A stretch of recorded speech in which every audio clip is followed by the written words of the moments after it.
بے شک میں نے اپنے چہرے کو پھیر لیا ہے اس ذات کی طرف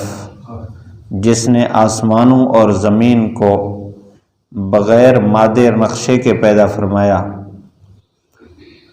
سب سے کٹ کر، اور میں نہیں ہوں مشرکین میں سے۔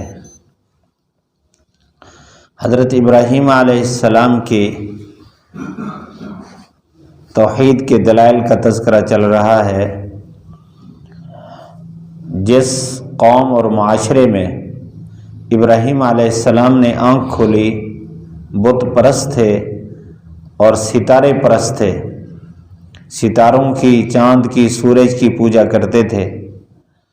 تو ان کو سمجھانے کے لیے یہ بات فرمائی ستارے کو دیکھ کر کہ کیا یہی رب ہے؟ جب غروب ہو گیا تو فرمایا میں اس سے محبت نہیں رکھتا۔ چاند کو بھی دیکھ کر یہی بات فرمائی، جب غروب ہوا تو فرمایا کہ یہ تو گمراہ لوگوں کا نظریہ ہوگا کہ ڈوبنے والی چیز کو معبود بنا لیں۔ سورج کو دیکھا جو قرہ کے اعتبار سے بڑا بھی تھا، لیکن اس کے غروب ہونے کے بعد فرمایا کہ میں اپنے رب کے ساتھ کسی کو بھی شریک نہیں کر سکتا۔ یعنی رب وہ ہوتا ہے جس پر زوال نہ ہو، جو تمام صفات کمال کے ساتھ ہمیشہ سے ہو، ہمیشہ رہنے والا ہو، اس کے کسی صفت میں کبھی کوئی کمی کمزوری نہ آئے۔ رب بننے کے لائق وہی ہے، معبود بننے کے لائق وہی ہے۔ سب کچھ کے بعد پھر نتیجتاً فرمایا انی وجہت وجہی للذی فطر السماوات والارض، میں اپنے چہرے کو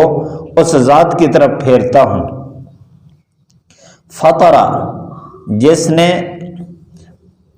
پیدا فرمایا آسمان اور زمین کو۔ فطرہ اور بدع، بدیع اور فاطر دونوں کا معنی ایک ہی ہے، بغیر مادے کے، بغیر نقشے کے، بغیر آلے کے کسی چیز کو وجود بخشنا، یہ صرف اللہ تعالیٰ کی خاصیت ہے۔ مخلوق میں سے کوئی کسی چیز کو اگر بنائے، صنعت، کاریگری اختیار کرے تو اس کے لیے اس کو میٹیریل اور مواد کی ضرورت پڑتی ہے، اس کے لیے تخیل میں کم از کم ایک نقشے کی ضرورت پڑتی ہے، اور اس کو بنانے کے لیے آلات کی ضرورت پڑتی ہے۔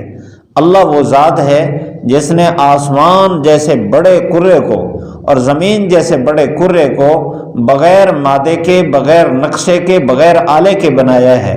اور یہ اللہ تعالیٰ کی خاصیت ہے۔ یہاں فاطر السماوات والارض کا لفظ بولا کہ آسمانوں اور زمین کے پیدا کرنے والی کی طرف میں توجہ رکھتا ہوں، اس لیے کہ اس معاشرے کے اندر جن بتوں کو گھڑا ہوا تھا، جو ان کے معبود تھے تخیل میں، وہ دو طرح کے تھے۔ آسمان پر یہ ستارے تھے اور ان ستاروں کے نام کے انہوں نے بت گھڑے ہوئے تھے، یعنی گویا کہ معبودان کا تعلق آسمان کی مخلوق کے ساتھ بھی تھا، زمین کی مخلوق کے ساتھ بھی تھا۔ تو یہاں سبق دے دیا کہ تم آسمان اور زمین سے بنائی ہوئی مخلوق کو معبود سمجھتے ہو، میں تو آسمان کے میٹیریل کو بغیر مادے کے بنانے والے کو معبود سمجھتا ہوں، اور اسی طرح زمین اور مٹی کے میٹیریل سے بنے ہوئے بتوں کو تم معبود سمجھتے ہو، میں تو خود اس زمین کو بغیر مادے کے پیدا کرنے والے کو معبود سمجھتا ہوں، اور اتنے کمال کا درجہ رکھنے والی ہی معبود بن سکتی ہے۔ تو یہاں فرمایا انی وجہت، میں اپنا چہرہ ادھر متوجہ کرتا ہوں۔ چہرہ بول کر اپنی سوچ، اپنی فکر، اپنا دل سب کچھ مراد لیا ہے، اس لیے کہ انسان جب کسی طرف پوری توجہ کرتا ہے تو وہ پورے چہرے کے ساتھ اس کی آنکھیں بھی ادھر ہوتی ہیں، اس کے کان بھی ادھر ہوتے ہیں، اس کے چہرے کا رخ بھی ادھر ہوتا ہے، ساتھ اس کا خیال بھی ادھر ہوتا ہے، اس کا دل بھی ادھر ہوتا ہے۔ اگر صرف کان متوجہ ہوں، چہرہ دوسری طرف ہو، نظر دوسری طرف ہو، تو پوری طرح توجہ نہیں ہوتی۔ تو اس میں ایک سبق دے دیا ہے، وہ یہ کہ اصل عبدیت یہ ہے کہ انسان کا مکمل رخ اللہ کی ذات کی طرف ہو، اس لیے ابراہیم علیہ السلام نے ایک دوسری جگہ جب اللہ تعالیٰ نے مطالبہ فرمایا وَإِذْ قَالَ لَهُ رَبُّهُ أَسْلِمْ، فرما بردار ہو جا، رب نے فرمایا، ابراہیم علیہ السلام نے فرمایا اسلمت لرب العالمین، میں نے اپنا سب کچھ اللہ کے حوالے کر دیا، اب میری اپنی کوئی سوچ، میری اپنی کوئی فکر، میرا اپنا کوئی فیصلہ نہیں ہے، وہی دیکھوں گا جو رب چاہے گا، وہی سنوں گا جو رب پسند کرے گا، وہی سوچوں گا جو رب کی پسند ہوگی، میرا جسم، میری اعضاء اور میری ہر حرکت اور سکون اللہ کے لیے ہوگا۔ تو وجہت وجہی للذی میں گویا اخلاص کا دعویٰ ہے کہ میرا سب کچھ خاص اللہ کی ذات کے لیے ہے، اپنی ذات کے لیے یا دوسرے معبودان باطلہ کے لیے کچھ نہیں ہے۔ اور ساتھ اس کی فرمایا حنیفہ،